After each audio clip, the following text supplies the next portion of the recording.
Good morning, good evening, good night, everybody. I believe Brave Cars for real, and I'm here to pitch to you today why DD Crow is good this format. Now, I was sort of thinking about what kind of hand trap would be good going first, going second against a lot of the decks in this kind of format, and I feel like I've settled on DD Crow. Now, it may not be the most impactful, super significant thing ever, but it has a lot of good points into a significant number of decks that you could consider good for me to even consider it here. So, let's talk about it. Overall strengths versus the meta is that it's a hand trap usable on both players' turns almost always, unless there's a card like Shifter in rotation, in which then, you can't really discard Crow to target anything other than Shifter, so it's kind of useless. It can be a pseudo board breaker for some cards, or can remove opponents' interactions well this format. We'll get into that. A lot of weird graveyard interactions this format, so it's useful against that as a sixth drawn card. Most decks aren't super combo, negate heavy and rely on the graveyard, so the 1-for-1 trade this card offers is much, much more valuable than it would have been before. Like last format, you kind of wanted to have a true 2-for-1 trade deal with every card. This format, sort of similar, but if you can interact well with the graveyard, it's not as important, which is why I think, again, DD Crow has some good applications against some of the meta decks this format. I don't know as a main deck card, you would have to see how the format develops. However, as a side deck card, I think it's a solid choice. And it's a level 1 dark that can occasionally be used for Dark Charmer or Anima or something like that. So it's a good way to get into something like SP off of a just random draw or normal summon. Or just easy way to break boards. So Labyrinth. Crow is surprisingly strong versus Transaction Rollback, as you wait for the rollback to target and banish the target in the graveyard, like an Eradicator, a Harpy's Featherstorm, a Rumpel-Tufel, or a Big Welcome Labyrinth, or a regular Welcome Labyrinth. It does a lot because you target the card that isn't rollback, obviously, because rollback can just chain itself to target the thing in grave, and then it just doesn't matter that your Crow even targeted it in the first place. But the Crow targeting the rollback hits is super impactful because you prevent your opponent from getting the effect of the card that they target. Because it's no longer the same card that rollback targets, it resolves without effect, and therefore you traded well. Your opponent lost 2 cards and half their life points, so I think it's really good into that kind of scenario. And again, it can do the same thing with Rumpel-Tufel, like in an end phase as a 5th card in hand or something like that, or you can use it going second to interrupt it in the graveyard, but that feels a little bit weird. I'm not so sure. It does similar stuff to rollback in the Labyrinth deck, and DD Crow will naturally be good against that because as rollback was presented to be a bit of a bitch to Crow beforehand. It can interact with Big Welcome to dodge Big Welcome's interruption or potential bounce back to hand effect or anything to get Lovely's sort of random pop. It's a good way to force getting rid of that card before rollback can hit it for a second time, or before something can reset it back to the field, or it gets its other effect on the turn after it's used its effect. And like I say here as well, Lovely can occasionally end up in the graveyard, so if you get rid of it with Crow, it can't really come back, which is always pretty helpful. Against Fire King, this is another deck that I think it's absolutely unreal against. It can be used against Barong to start the search and the draw a game, with Ponyx, haven't mentioned it here, but it's on screen for a reason. If Crow hits Ponyx as well, same sort of difference, can't really go back to hand if Crow banishes it before it attempts to. It can be used against the Flamberge Revive, the Snake Eyes Flamberge. He has to bring back 2, so you can either get rid of the more important card with Crow, or you can just get rid of the second level 1 fire. Therefore, Flamberge cannot revive at all. It has to be 2. It doesn't target, which is the only problem. But Crow is still pretty solid into that kind of interaction. But the main thing besides Barong is the Promethean Princess.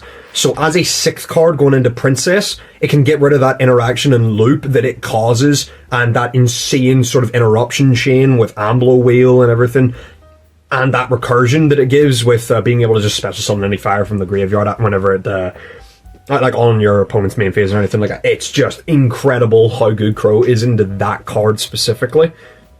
And I think it's impactful enough against enough interactions against this deck that it's warranted in the side deck. a good card as well could be like evenly matched, but I mean, I'll get into that in another video. It can be used for Grunix as well. I just put it in as a 4th point just in case.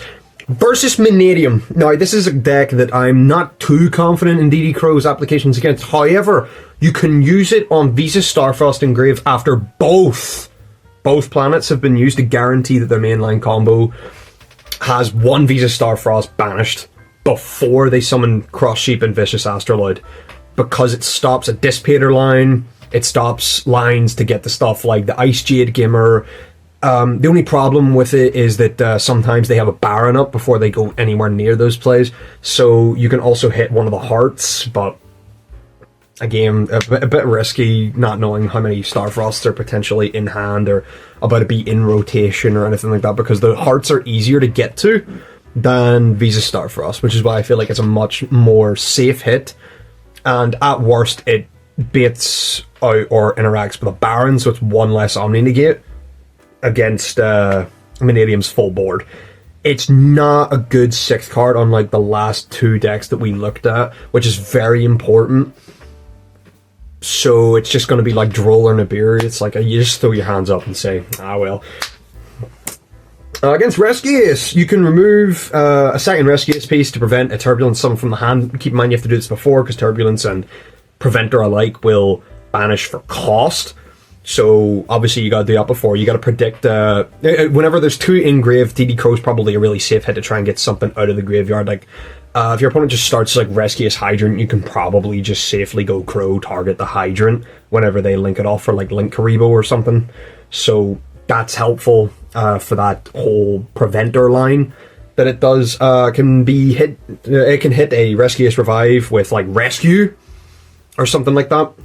Actually, I think that's the only way that they can revive in the deck. So yeah, just Rescue. I suppose you could hit Populous, but I don't know how much that's worth. You can hit random things like the Princess again in this deck, or the Snake Eye cards, like Populous, like Ash, like the Wanted spell.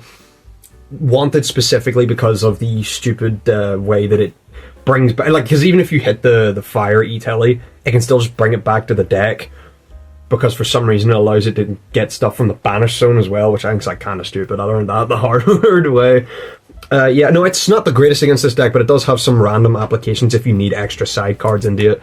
Tearlaments, I mean, it's just a worse bestial with this deck, but it still removes some cards, and they can interact with stuff that isn't just light or dark, like the Happy, the Tear Cache, Totally Awesome, the Night Sword Serpent, random spell trap cards like Heartbeat, target a trap, you can chain Crow and stop that trap from ever going back to the hand.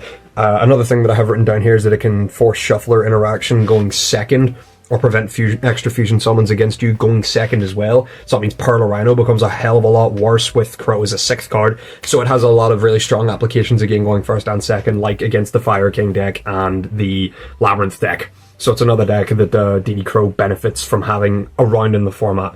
This deck will be around, I'm fairly certain, so that's why it's on here. It's not a completely dead deck, which is, again, why like it's here. Crow is still worth having for a matchup like this, because this deck will sack you just randomly out of nowhere, or you will skillfully have all 3 names milled at once, or something like that. I don't know. This deck is crazy, and Crow helps stop it be crazy, like all the rest of the decks. Centurion. If you use the Crow on the Centurion that isn't in the back row, like Primera or Trudea, not really the level 8, because Trudea can make itself level 8 whenever it summons out from the back row, so preferably you want to hit Primera as often as possible. However, as long as you get as long as there's not a second Centurion in the back row, it's all good. Just make sure that you Crow the thing that you think Legatea is about to put into the spell and trap zone. That is usually enough to just win the game on the spot, unless they have another Centurion in the hand, in which then you just throw your hands up and just hope for the best. It's the only point that this card's really good against this deck, but it's so strong that it's like almost not really worth, like, you know, thinking about, because you just respond to it with Legatea in the end phase and it's like, oh right, okay, cool. But that's why you want to hit the tuner as often as possible, because they have 2 ways to get to a level 8 besides the tuner. So more often than not you will be able to hit the tuner. Anyway, against Pearly, its only real useful point of interaction is against the Lily's rank up, so whenever it targets a thing in grave, you just DD Crow that. So it's like, you know, like, it doesn't guarantee anything, but can at least prolong how effective their deck is going to be, or how they get into a ranked up kitty. But at the same time, it could also end their turn. It's just really dependent on how much gas that they have in their hand. You can use it to also banish one of the quick plays off of the My Friend Pearly, like return 3 from the graveyard to the hand. So it gets rid of like a Delicious or a Sleepy Memory, which is going to be pretty important considering we have only 9 quick play spells in the format. So I don't know, it'll be helpful in situations like that. And against Unchained, if this deck is still meta post-ban list, so just use it on the Shyama, going second as a hand trap. So like they put Shyama in the graveyard, you just go Crow on the Shyama, and then they can't make Caesar or anything like that, and they lose a lot of random recursion with that kind of card. And their end boards are much, much easier to handle. You can use it in the Link too, going second as a 6th card as well, so that you don't have them weird interactions anymore with the destruction that they can, like you go Imperm on the Rage, and then they just blow it up and bring it back with the Link 2, so it's like, you know, it doesn't really matter at that point. Then they've plussed, so they have like follow-up for the next turn. Now you can just Crow that entire scenario away if you have a way to beat Rage and the Caesar. So that's my TED Talk basically on why Crow is going to be good this format. Whether the decks it's good against are going to be insane this format, we don't know yet. However, the fire decks are looking to be absolutely unreal, and so is Labyrinth with stuff like Rollback and Rumpfeld.